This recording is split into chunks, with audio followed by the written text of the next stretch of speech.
Oke, silakan.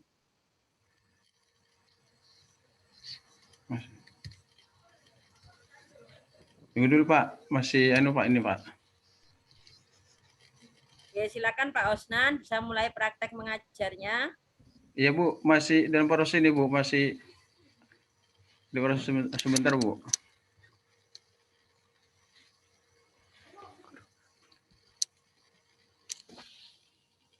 Lemot laptopnya Bu.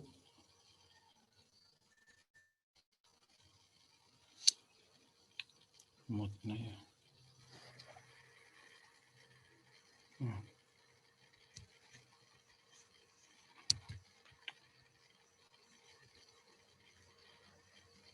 Maaf masih lemot itu Bu.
Mau dulu Bu ya. Laptopnya lemot ini Bu. Maaf dulu Bu. Ya Pak Bu dosen.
Assalamualaikum warahmatullahi taala wabarakatuh. Anak-anak yang Pak Guru banggakan,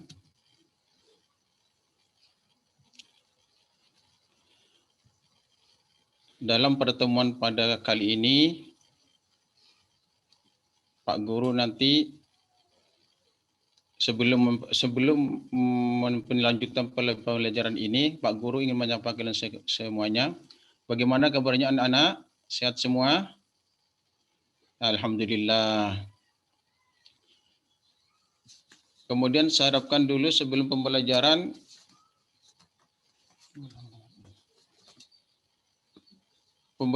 kalian harus meluruskan tempat duduknya dulu yang benar. Ya, terima kasih. Kemudian kita berdoa dulu yang dipimpin oleh salah satu siswa. Silakan Abdul Ghafur dipimpin doanya. Ya, terima kasih. Kemudian Setelah doa, Pak Guru ingin ngabsen dulu. Yang pertama, Abdul Ghafur, Syamsul Hidayat, Iin Dasmi Rahayu, Mad Yasin, Siti Rasyatun, Sidarwin, Kasir Madli, Zainal Abidin, Madhudi, Sya'rani, Abdul Halim. Alhamdulillah semuanya hadir ya. Tidak ada yang absen. Alhamdulillah.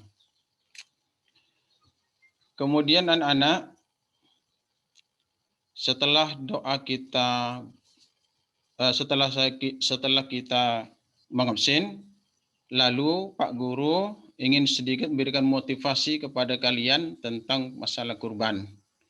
Kurban adalah merupakan salah satu perintah Allah Subhanahu wa taala yang terkait juga dengan rasa syukur kepada Allah atas rezeki yang Allah berikan kepada kalian. Kemudian juga kurban itu akan menjadikan satu amal ibadah nanti ketika kalian di akhirat.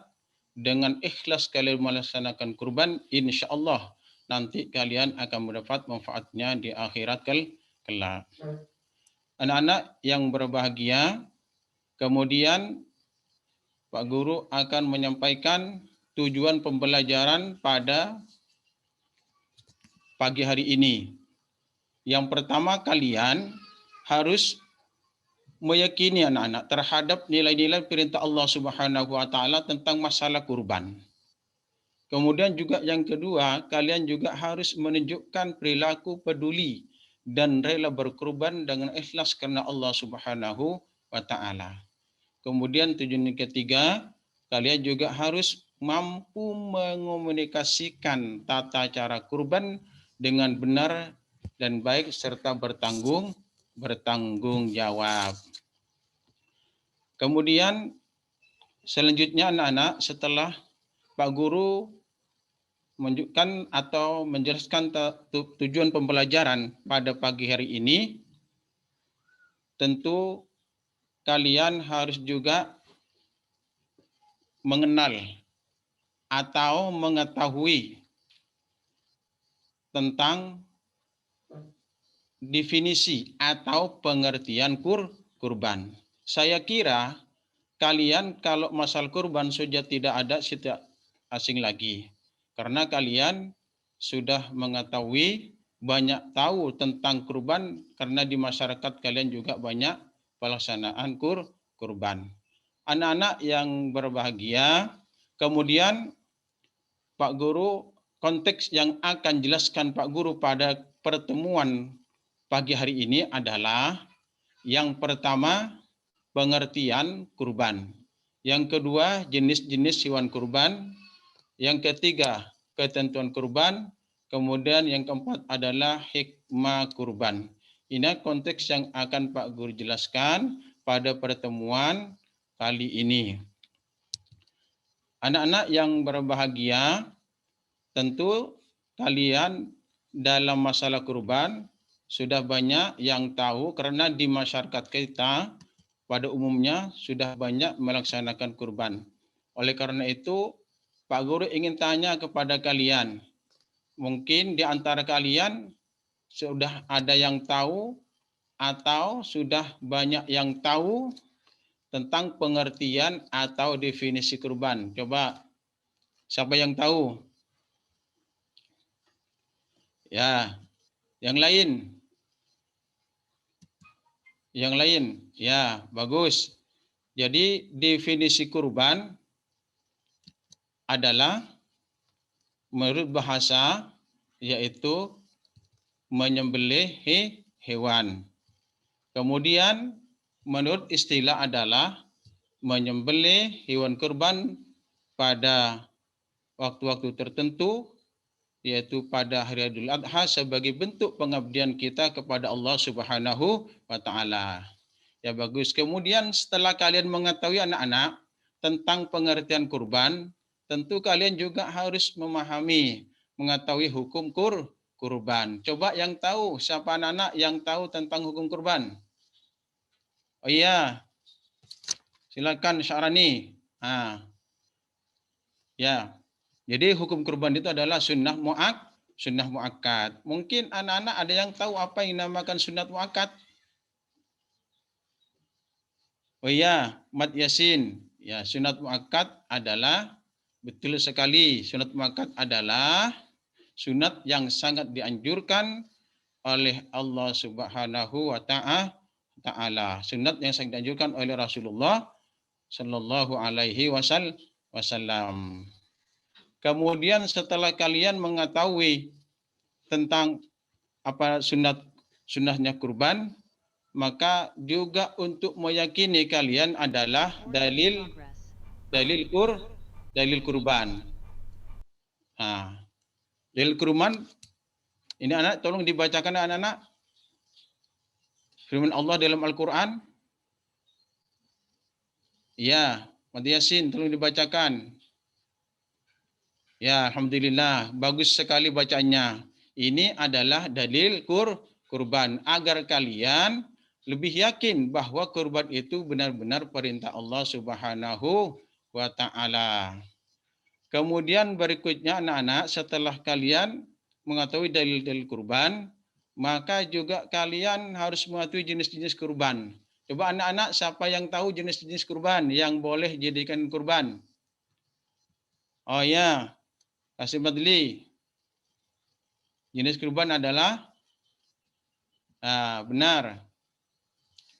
Jenis kurban satu adalah sapi atau satu adalah unta berumur 5 tahun. Kemudian adalah sapi berumur 2 tahun, benar sekali. Yang ketiga adalah kambing yang sudah puel berumur 1 tahun. Bagus. Kemudian anak-anak, setelah kalian juga mengetahui jenis-jenis kurban, maka juga kalian harus mengetahui kurban-kurban yang tidak boleh, hewan yang tidak bisa dijadikan hewan kurban. Coba dibacakan Syarani. Hewan yang tidak boleh dijadikan kurban. Ya. Ada 5, ada 6. Ini hewan-hewan tidak boleh dijadikan kurban. Betul sekali, yaitu yang pertama berpenyakit, terlihat dengan jelas, betul. Yang kedua adalah buta dan jelas terlihat kebutaannya. Kemudian yang sumnya tulangnya tidak ada karena terlalu kurus sekali. Yang keempat adalah hatma atau ompong gigi depannya seluruhnya. Yang kelima asma, yang kulit tanduknya pecah atau patah. Yang keenam adalah jarba, yang banyak penyakit kudisnya. Ini anak-anak hewan-hewan yang tidak boleh dijadikan hewan kurban. Kemudian berikutnya media. Ini kalian lihat anak-anak, ini adalah gambar sapi. Tidak boleh dijadikan hewan kurban. Mengapa? Karena matanya adalah tidak bisa melihat atau buta. Kemudian yang kedua, kalian lihat ini adalah gambar kambing. Kambing ini adalah sangat kurus, walaupun dia ada tanduknya, kemudian cukup umurnya, tapi karena terlalu kurus maka tidak boleh dijadikan hewan kurban. Jawab berikutnya, ini lihat anak-anak, ya, yang patah tanduknya. Ini hewannya gemuk, cukup umur, tapi karena patah tanduknya maka tidak boleh dijadikan hewan kurban. Berikutnya anak-anak dilihat ini. Nah, ini sapi. Nah, kelihatannya juga gemuk, ada tanduknya, tapi banyak kudisnya. Maka itu pun tidak boleh dijadikan hewan kurban. Kemudian berikutnya anak-anak, setelah kalian mengetahui hewan kurban yang tidak bisa kalian jadikan hewan kurban, maka juga kalian harus mengetahui ketentuan dalam kurban, baik waktu maupun hewan bisa digunakan berapa orang ketentuannya. Saya minta anak-anak coba kalian perhatikan. Lah ini, jadi penyembelihan kurban itu harus dilaksanakan setelah hari raya Idul Adha. Setelah hari Idul Adha baru hewan kurban boleh disembelih. Kemudian juga termasuk hari-hari tasyrik. Ada yang tahu anak-anak hari tasyrik itu tanggal berapa? Ya, bagus sekali, yaitu tanggal 11, 12, dan 13 Dzulhijjah.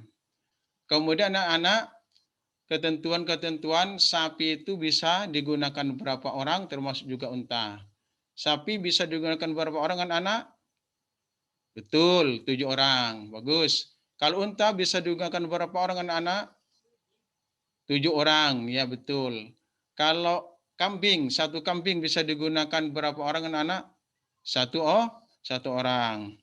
Ya, berarti kalian bisa memahami. Kemudian berikutnya setelah kalian mengetahui ketentuan tentang kurban, maka juga kalian harus mengetahui tata cara dalam penyembelihan kurban. Ini anak-anak, tata cara dalam penyembelihan kurban. Yang pertama adalah saya minta untuk tolong dibacakan Samsul Hidayat tata cara penyembelihan kurban. Ya, silahkan. Ya, bagus sekali membacanya, yaitu betul. Satu adalah menyebut nama Allah dengan membaca Bismillahirrahmanirrahim. Yang kedua membaca salawat Nabi, terserah salawat apapun karena macamnya salawat sangat banyak. Di antaranya Allahumma sholli ala Sayyidina Muhammad. Kemudian robohkan hewan muharrakab ke arah kiblat. Kemudian yang keempat membaca takbir sebanyak 3 kali yang berbunyi Allahu Akbar, Allahu Akbar, Allahu Akbar. La ilaha illallah, Allahu Akbar, Allahu Akbar walillahil hamd. Ini dibaca 3 kali anak-anak ya ketika menyembelih. Kemudian yang kelima menggunakan pisau yang tajam. Berikutnya anak-anak perhatikan video pembelajaran video dalam tata cara menyembelih kurban. Ini Pak Guru. Silakan anak-anak perhatikan dan simak.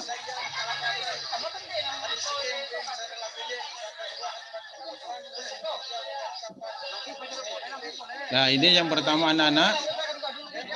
Pak Guru membaca nama-nama orang yang akan ikut kurban.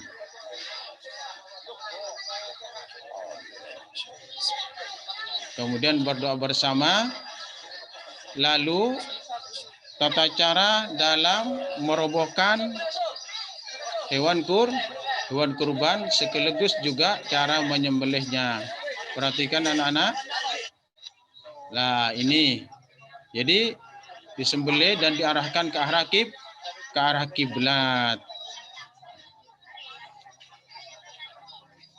Lalu anak-anak setelah hewan selesai disembelih, maka kalian lihat cara menguliti kurban berikut ini. Coba dilihat. Nah.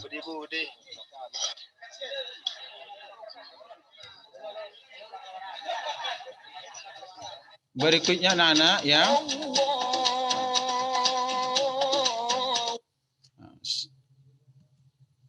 Berikutnya setelah kalian menyaksikan video yang telah Pak Guru saksikan, tentu kalian tahu setelah kurban itu dikuliti, tentu dikemanakan anak-anak? Dibagi. Ya, betul sekali. Nah, yang berhak menerima kurban adalah, coba dibacakan. Coba dibacakan anak-anak.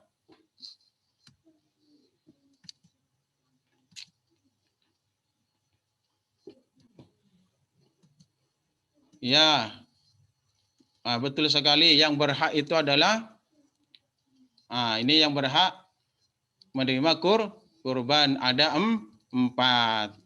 Masing-masing ini menurut ketentuan agama adalah setiap kelompok 1, 2, dan 3, orang miskin, fakir, seterusnya, termasuk yang berkurban mendapatkan sepertiga. Termasuk yang berkurban itu boleh mendapatkan sepertiga, asalkan bukan kurban nazar. Kalau kurban nazar maka yang berkurban tidak boleh untuk mengkonsumsi dagingnya. Berikutnya anak-anak, setelah kalian mengetahui yang berhak menerima kurban, maka Pak Guru akan membacakan hikmah kurban. Hikmah kurban ini ada 4. Yang pertama, menambah kecintaan kepada Allah Subhanahu wa taala. Yang kedua, akan menambah keimanannya kepada Allah Subhanahu wa taala. Dan ketiga, dengan berkurban berarti seseorang telah bersyukur kepada Allah Subhanahu wa taala atas segala rahmat dan karunia yang telah dilimpahkan pada dirinya.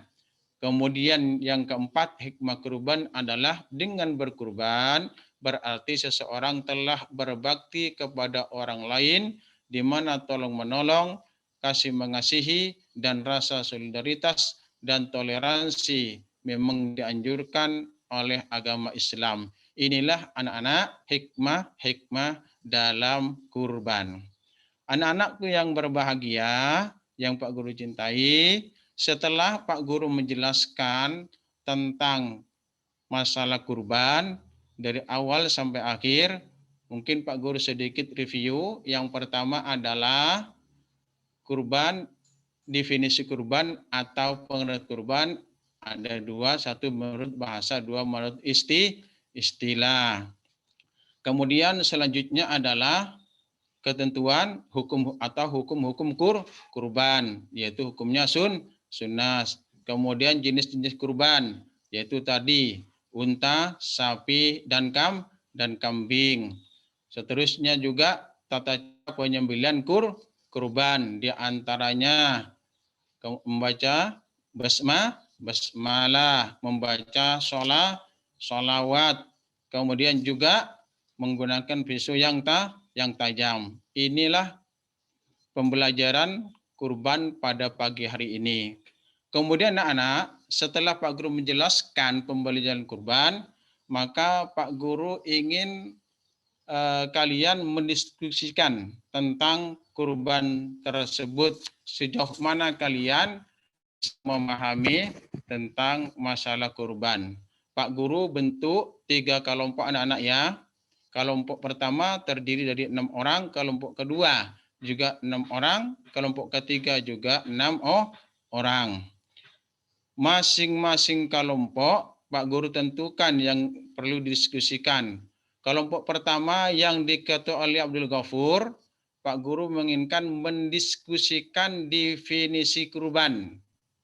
Kemudian kelompok kedua yang diketuai oleh Sudarwin mendiskusikan jenis hewan yang bisa dijadikan kurban. Kemudian kelompok ketiga yang diketuai oleh Mas Nadi adalah mendiskusikan umur hewan yang bisa dijadikan kurban. Silakan anak-anak, saya kasih waktu 5 menit.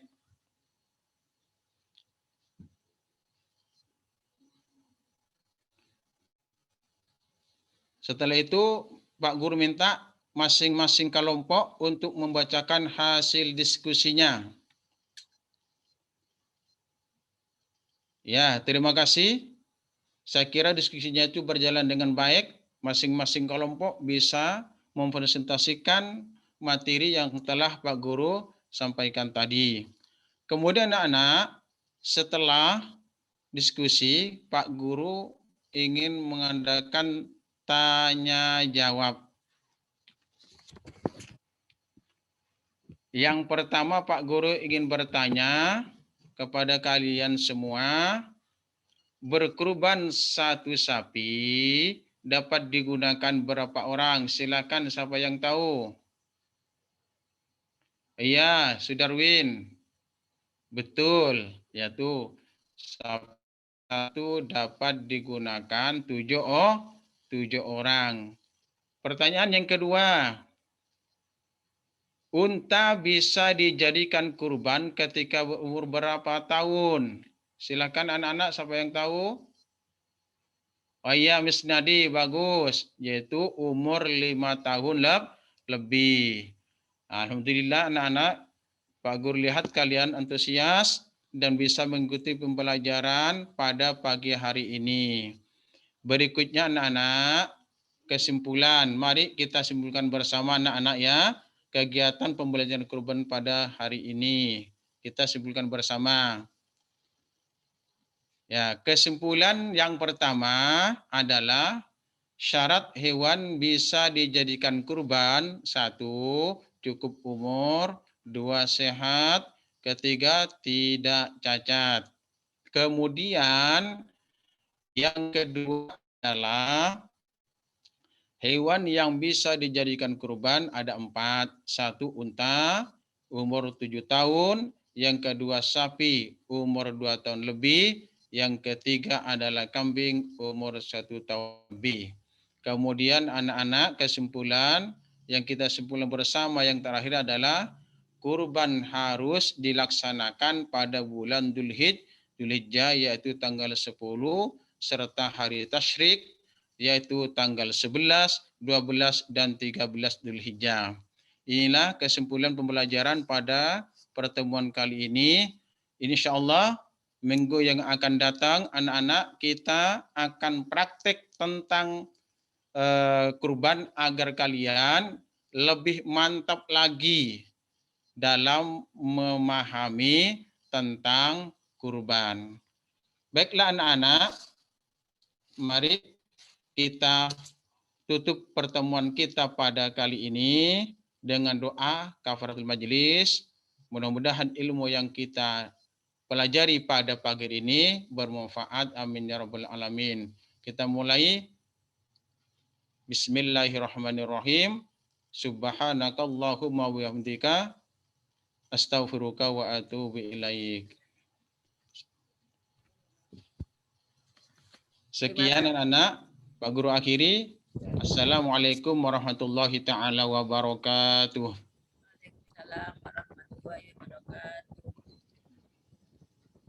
Nah, terima kasih Pak Osnan. Selanjutnya buka Al-Qur'annya, Pak. Oh iya Bu, ya Bu.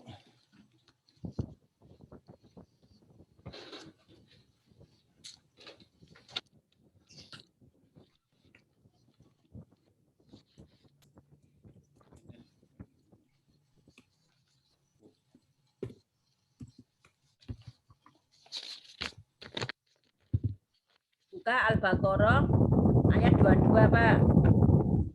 Al-Baqarah ayat 22 Bu ya. Ya. Al-Baqarah ayat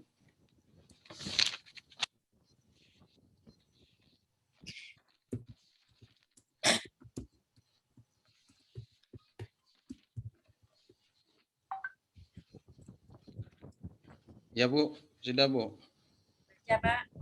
Sudah Bu. Baca, monggo dibaca. Ya Bu. A'udzu billahi minasy syaithanir rajim. Bismillahirrahmanirrahim. Alladzi ja'ala lakumul arda firasyan was samaa'a binaa'a وأنزل من السماء ماء فأخرج به من الثمرات رزقا لكم فلا تجعلوا لله أندادا وأنتم تعلمون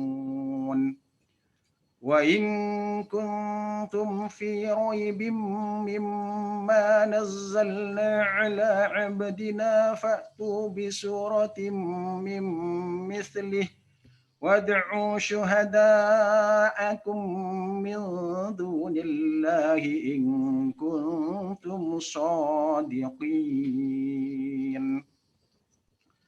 فإن لم تفعلوا ولن تفعلوا فاتقوا النار التي وقودها الناس والحجارة أعدت للكافرين. Ya, Pak, selesai. Ya Bu, makasih Bu. Nah, sekarang Pak disiapkan kertas sama pulpennya. Iya Bu.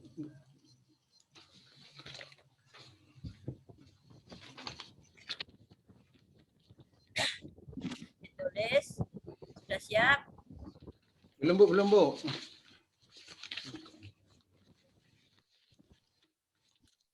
Ya, ya siap Bu. Ya, tulis Pak ya. Allazi ja'ala lakumul arda firasya. Langsung aja Pak. Jadi ja'ala lakumul arda Firasya wasama abina. firasya Wasama abina. wasama bina. Ya, Diharokati Bu ya? ya nggak apa-apa. Silakan terus ditunjukkan ke layar. Ini Bu. Kelihatannya Bu. Ke atas lagi. Ini Bu. Ya, terima kasih Pak. Sudah Bu ya? Nah, lalu sekarang lanjut pertanyaan Bapak. Di RPP-nya tadi materinya tentang Kurban Bu. kurban Pak ya. Ya Bu. Kelas 5. Kelas 5, betul. Ya, kelas 5 kurban kelas 5. Pak, apa yang diketahui tentang tujuan pembelajaran? Maaf Bu. Kurang jelas Bu. Apa yang Bapak ketahui tentang tujuan pembelajaran?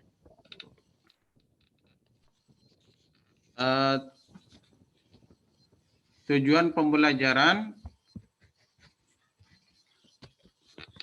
ini saya kira sama dengan indikator itu Bu.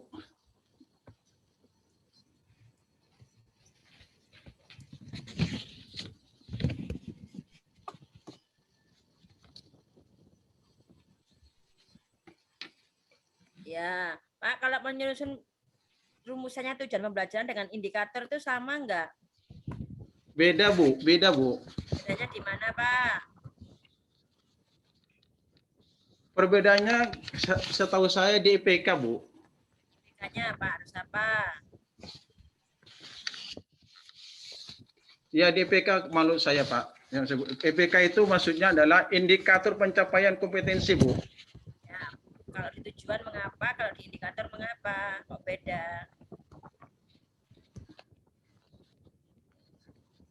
Kalau IPK ada KKO-nya Bu. Ya, kalau di Tata kerja operasional itu Bu, ya. Kalau IPK. Kalau apa lagi Bu tadi? Kalau di tujuan mengapa? Ada ABCD Bu, kalau tujuan itu Bu. Apa ABCD itu Pak? Ya, ABCD misalkan Auden. Ya Bu ya, siswa maksudnya Bu ya. Behavior atau aktivitas Bu. Ada juga kalau tidak salah itu saya kata apa condition itu Bu. Ada decree lagi. Iya, kalau salah Bu ya. Ya, betul ya. Kalau tujuan itu harus ada A, B, C, D Pak ya. Ya betul Bu. Indikator tidak hanya kompetensi IPK saja. Ya. Pak, coba tadi materi kurban Bapak yang menunjukkan pembelajaran critical thinking mana Pak? Ini Pak, ini maaf Bu ya. Bu dosen menurut saya siswa itu diajak gimana? Berpikir gitu Bu ya. Kegiatannya apa Pak? Diskusi Bu, diskusi. Iya diskusi menurut saya begitu Bu. Ada lagi? Pertanyaan. Terus apa teori belajar apa yang melandasi kegiatan pembelajaran Bapak tadi? Maaf Ibu kurang jelas Bu. Maaf. Teori belajar apa yang melandasi pembelajaran Bapak tadi?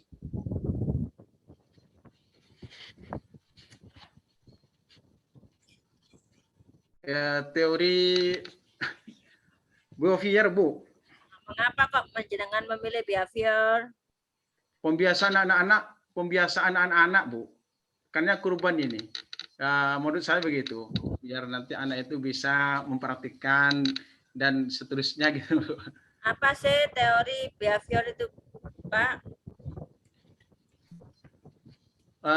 Pembentukan pembiasaan itu, Bu. Kalau tidak salah, pembentukan pembiasaan itu. Pembiasaan dari apa, Pak? Adanya dari pengalaman gitu ya, kan stimulus dan pengalaman. respon, Pak. Apa, Bu? Karena adanya stimulus dan respon. Iya. Ya benar apa salah? Benar, Bu, benar, Bu, benar, Bu. Ya, itu kan saya ingat, Bu. Sudah tua, Bu. Oke, pun Pak Safi'i, monggo dilanjut. Makasih, Bu. Terima kasih, Pak Usnan. Assalamualaikum. Waalaikumsalam, Bapak dosen. Pak Usnan, coba dibuka RPP-nya, Pak, yang indikator dan tujuan, Pak. Tujuan pembelajaran. Dulu, Pak, ya. Indikator. Nah, coba ke yang simpan aja. Tujuan ya, nomor 3, Pak. Ya, tujuannya ya. Nomor 3, Pak. Iya. Indikatornya, Pak, ya. Tujuan dan indikator ya, Pak. Ya, dibaca yang tujuan nomor 3, Pak. Tujuan nomor 3, Pak, ya. Melalui mengamati video tentang kurban, peserta didik diharapkan mampu menguraikan tentang kurban dengan benar. Ini masuk kategori keterampilan atau pengetahuan, Pak.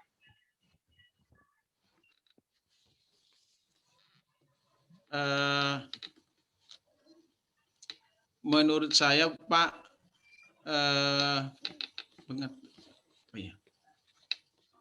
pengetahuan, Pak. Insya Allah menurut saya pengetahuan. Iya, Pak. Pengetahuan menurut saya itu, Pak. Kata kunci bahwa ini pengetahuan itu diambil dari mana kira-kira? Satu kata-kata yang mencerminkan ini pengetahuan. Dari, maaf Pak, dari menguraikan menurut saya. Menguraikan, Pak. Menguraikan. Ya, kalau tidak salah. Betul, Pak. Ya, menguraikan ini kognitif. Level tinggi atau level rendah kira-kira nih, Pak? Kalau tidak salah 2, Pak. 3 mungkin, Pak, ya. 3. 3, analisis, Pak. Iya, Pak, analisis itu. Oke, baik. Karena ini menganalisis, jadi siswa mampu menguraikan ketentuan. Cara menilainya gimana? Agar tahu anak-anak sudah mencapai tujuan atau kompetensi dalam menguraikan ketentuan korban ini. Iya, Pak. Ya, menurut saya, Pak, kalau tidak salah ya, dengan cara soal, Pak. Soalnya kayak gimana, Pak? Yang bisa mengetahui anak bisa menguraikan dan tidak. Seputar tata cara, misalkan saya menanyakan seputar tata cara itu, Pak. Ya, pertanyaannya gimana? Pertanyaan konkretnya. Sebutkan tata cara dalam pelaksanaan kurban. Oke. Menyebutkan itu apa sama dengan menguraikan?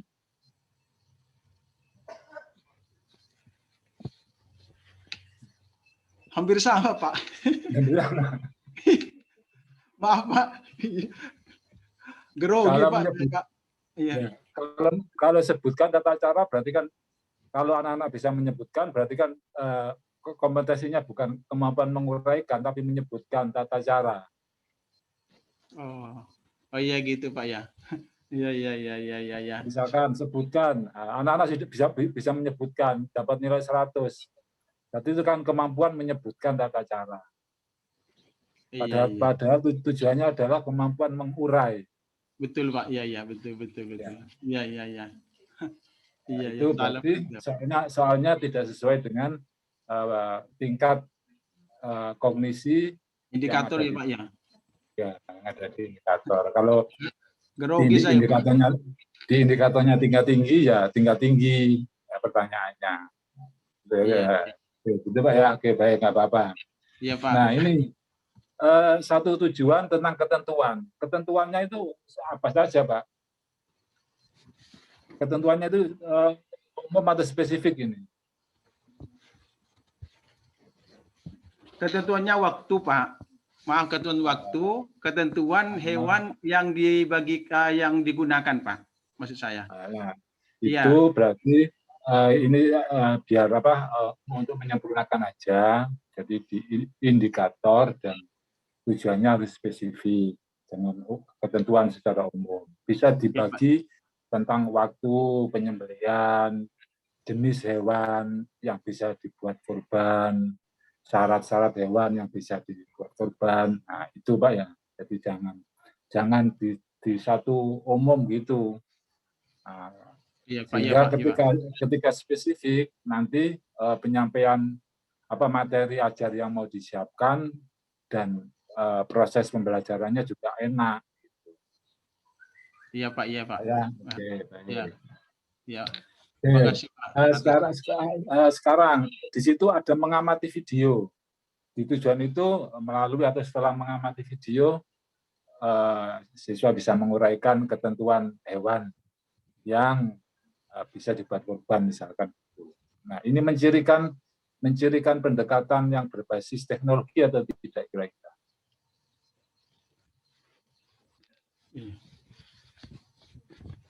Atau disebut TPEC, Technological Pedagogical Content Knowledge. Iya, Pak. Menurut saya iya, Pak. Iya. Ya, bisa. Diwakili Bisa, oleh yang mana kira-kira? Oleh kata-kata yang mana? Bahwa itu mencerminkan konten yang berbasis tadi teknologi. Insya Allah menyampaikan videonya itu, Pak. Mengamati video. Ada videonya. Iya. Jadi Bapak sudah menggunakan TPEC dalam merumuskan tujuan pembelajaran. Kalau di tujuan yang nomor 4, Pak, itu sudah TPEC atau belum? Saya mau baca, Pak. Yang 4. Ya, dulu, Pak. Ya, dibaca, Pak. Silakan. Melalui diskusi dan menggali informasi, peserta didik dapat mengomunikasikan tata cara kurban dengan benar dan bertanggung jawab. Itu kira-kira TPEC atau enggak? Berbasis teknologi? Ya, bisa, Pak. Bisa, Pak. Insya Allah bisa. Bisa mencerminkan dari kata-kata apa bahwa itu TPEC berbasis teknologi? Mengomunikasikan, Pak. Apakah mengkomunikasikan itu pasti berbasis teknologi? Enggak juga, Pak. Enggak juga. Hanya bisa. Insya Allah bisa. Makanya agar dia TPEC, ya ikutin kayak yang nomor 3 tadi itu, misalkan setelah diskusi atau setelah menggali informasi dari internet, misalkan dari file yang diberikan guru, misalkan. Nah, itu berarti kontennya konten berbasis teknologi. Itu, Pak, ya. Terima kasih ilmunya, Pak, ya. Makasih. Oke, sekarang Pak, coba yang keempat itu kira-kira masuk pengetahuan atau keterampilan?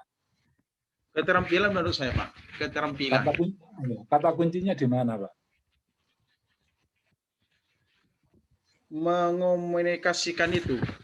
Mengkomunikasikan. Apakah mengkomunikasikan itu merupakan bagian dari keterampilan dalam berkorban, Pak?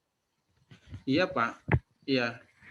Karena butuh juga komunikasi soal korban itu, Pak. Komunikasi. Agar anak bisa mengkomunikasikan, diberi materi tentang apa, Pak? Persentase bisa, Pak. Persentase misalkan anak bisa. Kalau presentasi kan bukan materi, tapi kegiatan. Oh, iya juga, Pak, ya. Bisa diskusi, Pak, ya, mungkin. Diskusi, Pak. Diskusi juga kegiatan, bukan materi.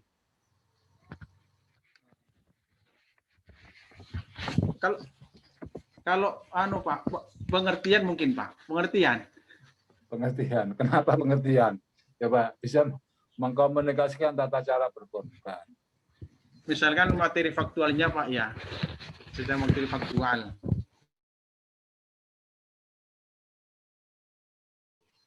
Pengertian kurbannya, Pak. Pengertian itu faktual. Pengertian iya, itu menurut saya begitu, Pak. Oke, pengertian itu bisa dilihat Iya juga Pak ya. Iya. Kalau pengertian itu bukan faktual, tapi Iya Pak, konseptual, iya Pak. abstrak dia. Abstrak Pak ya. Kalau Iya. ketentuan Pak. Oke, coba ini keterampilannya itu keterampilan mengkomunikasikan atau mempraktekkan tata cara. Tadi kan ada video, ya Pak? Ada video. Video tentang apa itu Pak? Video tentang penyembelihan kurban itu Pak. Tentang penyembelihan kurban. Mengapa diberi materi tentang video penyembelihan kurban?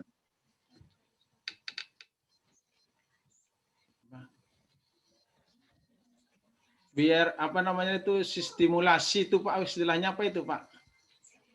Simulasi, gitu. Sama dengan simulasi itu Pak. Simulasi lah ya, kenapa? Kok anak-anak pakai diberi video segala tentang Biar pelaksanaan? Ya biar lebih senang, menarik Pak gitu. Sehingga anak itu lebih mudah untuk apa namanya tuh mempraktikkan, untuk lebih mudah untuk meniru ketika melaksanakan kurban. Nah, itu Pak. Jadi sebetulnya keterampilannya itu bukan keterampilan mengkomunikasikan, tapi mempraktekkan. Apa yang dipraktekkan? Tata cara menyembelih hewan kurban. Iya Pak, iya Pak ya. Nah, Iya. karena tata cara itu ada urutan-urutannya, maka butuh media agar dapat divisualisasi lebih konkret, lebih faktual, bisa dilihat, bisa didengar. Oh, itu apa cara memutus urat lehernya, cara menjatuhkannya. Nah, itu mengapa jadi itu Pak ya, sehingga anak bisa berpikir reflektif. Oh, di gambar tadi cara memotonya begini. Nah, itu salah satu apa namanya pemilihan media berdasarkan jenis materinya. Oh ya, materinya berarti materi apa Pak? Faktual, konseptual, atau prosedural? Tata cara menyembelih itu. Konsep Pak. Konsep. Iya. Nah, itu prosedural Pak. Tata cara ada urutan-urutan, ada tahapan-tahapan. Nah, tata cara itu prosedur. Prosedural. Iya. Itu Pak ya. Iya Pak. Oke, Pak Kusnan. Jadi itu apa kata-katanya diperbaiki Pak ya, yang RPP-nya. Maksudnya sudah pas, tapi yang tertulis kurang pas. Jadi harus dibedakan antara berkurban dan menyembelih hewan kurban. Nah, tata cara kurban sama tata cara menyembelih kurban itu beda, Pak. Iya Pak. Iya Pak. Iya Pak. Iya Pak. Ya. Makasih Pak. Yang di indikator 4 atau tujuan keempat itu bukan tata cara kurban, tapi tata cara menyembelih hewan kurban. Iya Pak. Ya. Mungkin itu aja Pak ya. Ya, makasih Pak ilmunya Pak. Ya, makasih. Ya Pak. Saya kembalikan ke Bu Iswah. Silakan Bu. Terima kasih Pak Osnan. Silakan Pak Samsul, peserta berikutnya sudah siapkan ya. Dimasukkan ke Zoom. Sudah selesai Bu ya? Ya sudah Pak Osnan, boleh pamit. Iya. Assalamualaikum warahmatullahi taala wabarakatuh. Assalamualaikum warahmatullahi wabarakatuh.